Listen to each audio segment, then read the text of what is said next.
सबैजनालाई स्वागत छ। यो चाहिँ हाम्रो बुङ्गल हाइड्रो पावरको चार्ट रहेको छ है। बुङ्गलको चाहिँ हजुरले हेर्न सक्नुहुन्छ भनेपछि यताबाट चाहिँ डिमान्ड ट्रान्सफर हुँदै आएको छ है, यताबाट सप्लाई ट्रान्सफर हुँदै आएको छ है। अनि तपाईँले यहाँ हेर्न सक्नुहुन्छ भने जुन यो ट्रान्सफर भएर यहाँ गइसकेको थियो डिमान्ड, यो डिमान्डलाई चाहिँ हाइड्रो पावरले चाहिँ इन्गल्फ गरिदिएको छ है।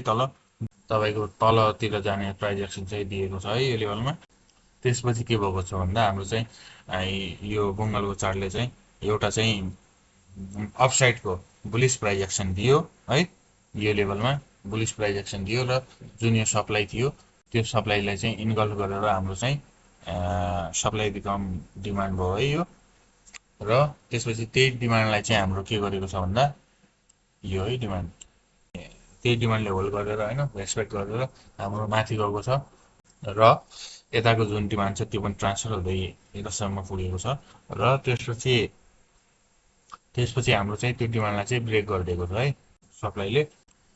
यो केसमा चाहिँ हाम्रो चाहिँ के हुनु पर्थ्यो भन्दा जुन यो सप्लाई जेनेरेट भयो नि, यो सप्लाईमा चाहिँ यो ब्रेक भएपछि एउटा रिटेस्ट आएर अनि डम्प हुनुपर्ने थियो है।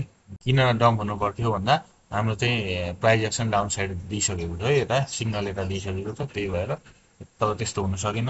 र त्यसपछि चाहिँ हाम्रो जुन यहाँ अपसाइडको प्राइज एक्सन देखाएको थियो है त्यो डिमान्डमा आएर चाहिँ हामीले चाहिँ रिस्क लिन सक्ने एरिया भयो। किन भन्दा यो लेभल चाहिँ टेस्ट नगरेको कारण र अहिले चाहिँ त्यो डिमान्डबाट हाम्रो त्यही लेभल त्यो चाहिँ अब हाम्रो टार्गेट हुन्छ, त्यो टार्गेटमा चाहिँ पुगिसक्यो भनौँ, माउथमा टच हानिसक्यो है हिजो।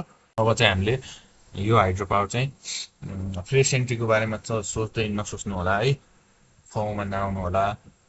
यसले चाहिँ डाउनसाइड प्राइज एक्सन दिएको छ। यदि बाई गर्नु भएको छ भनेपछि एकदमै कसियस हुने लेभल चाहिँ हो यो, एकदम कसियस हुनु होला। र यो लेभलमा चाहिँ कस्तो रियाक्ट गर्छ है हेर्नु होला। यदि सप्लाई आउँछ भनेपछि हजुरहरूले प्रफिट बुक गरेर निस्किन सक्ने लेभल यही नै रहेको छ। यदि यहाँबाट चाहिँ हाम्रो सप्लाई आउँछ भने यो चाहिँ हाम्रो चाहिँ यसले चाहिँ यो लो नै खाने हाइएस्ट म्याक्सिमम चान्स रहेको छ है।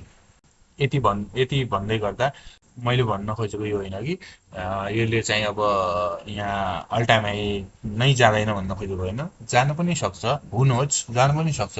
यो सप्लाई ब्रेक गरेर यहाँ अर्को डिमान्ड बनाउनु पनि सक्छ। तर अहिले चाहिँ हामी एकदमै कसियस हुने ठाउँमा छौँ, एकदमै सप्लाई एरियामा छौँ। त्यसैले यो लेभलमा बाईको बारेमा नसोच्नु होला र सप्लाई आयो भनेपछि निस्किनु होला है, निस्किने मौका हेर्नु होला, सेफ बस्नु होला। र यदि किन्नु नै छ भने पनि होइन, यदि किन्नु नै छ भने पनि हामीले चाहिँ पहिले चाहिँ सबभन्दा पहिले यो सप्लाईलाई खान दिनुहोस्। त्यसपछि यो लेभल पनि रिस्की नै हुन्छ है। के हुन्छ भन्दा हाम्रो यता एउटा प्राइज एक्सन त क्रिएट गरेको छ है, यतातिर चाहिँ कुर्नु होला किन्नको लागि है।